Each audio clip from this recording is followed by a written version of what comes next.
Tibet దేశాన Buddha మతాలయం చాలా ఉన్నాయి. వాటిలో ఓ ప్రధాన కార్యాలయం ఉంది. అది టిబెట్ రాజధాని అయిన లాసాలో ఉంది.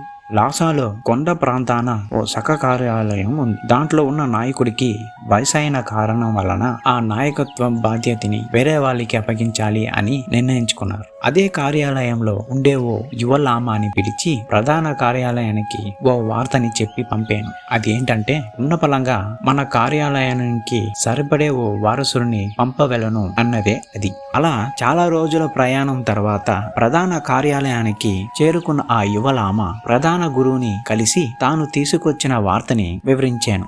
అర్హత ఉన్న వారిని పంపితే నాతో పాటు తీసుకొని వెళ్తాను అని చెప్పాను. ఆ వచ్చిన యువలామ, రేపు తెల్లవారగానే వాళ్ళని మీతో పాటే పంపిస్తాను, తీసుకొని వెళ్ళండి అని బదిలిచ్చారు ఆ ప్రధాన గురు. ఇద్దరిని కాదు, ఒకే ఒకరిని కదా తీసుకొని రమ్మన్నారు అని అడిగాను ఆ యువలామ.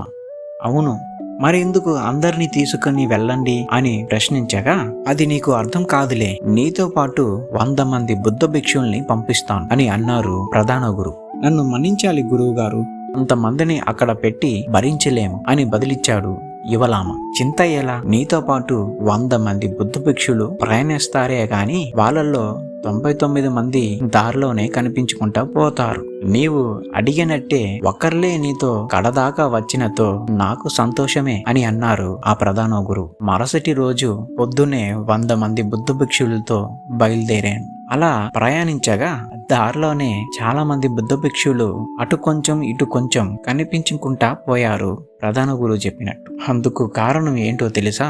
దారిలో వాళ్ళ సొంత ఊరు కనిపించేసరికి అక్కడే ఉండిపోయారు. అమ్మా నాన్నని చూసి వస్తాను అని చెప్పి కొంతమంది వెళ్ళాను. మరికొందరు మా బంధువులు ఇక్కడే ఉన్నారు, కలిసి వస్తాము అని చెప్పి వెళ్ళాను. అలా ఓ వారం రోజులు గడిచాను. ఇప్పుడు మిగిలింది 10 మంది బుద్ధ భిక్షువులే. అలా మళ్ళీ ప్రయాణించగా దారిలో ఓ ఊరు వచ్చాను. అక్కడ కొంతమంది భిక్షువులు వచ్చి, మా కార్యాలయంలో గురు మరణించారు, మీలో ఎవరైనా ఒకరు మాకు గురువయ్యి ముందుండి అన్ని నడిపించాలి అని అర్థించాను. వాళ్ళలో ఒకళ్ళు మాత్రం తీసుకుని వెళ్లారు. మళ్ళీ ఇంకో ఊర్లో వెళ్లేదారిని అడ్డగించి మా ఊరి రాజుపుత్రికి వివాహం, మీలో 3 లామాలు వచ్చి ఆ వివాహాన్ని జరిపించాలి అని తీసుకుని వెళ్లారు. అలా ఒక్కొక్కరు ఒక్కొక్క కారణాల వల్ల వెళ్లిపోయి ఆఖరికి 2 మిగిలారు. ప్రయాణం మళ్ళీ సాగంగా ఎదురుగా ఓ యువతి వచ్చి, మా నాన్న వేటకి వెళ్ళాను, నేను ఒక్కతే ఇంట్లో ఉన్నాను, నాకు భయంగా ఉంది, మీలో ఎవరైనా ఒకళ్ళు మా నాన్న వచ్చే వరకు తోడుగా ఉంటారా అని అంది.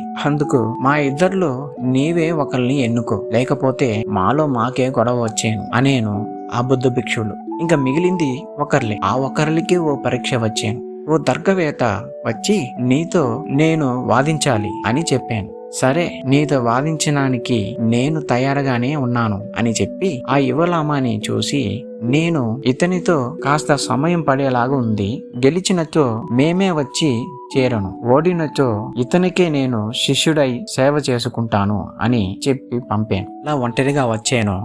అలా ఒంటరిగానే తిరిగి వెళ్ళాను ఆ యువలామ. తిరిగి వచ్చిన లామాని గురు ఇలా అడిగాను, ఎంతమంది అక్కడ నుండి బయలుదేరాడు అని ప్రశ్నించారు. నాతో కలిపి 101 మంది బయలుదేరాను అని సమాధానం ఇచ్చాడు ఆ లామ.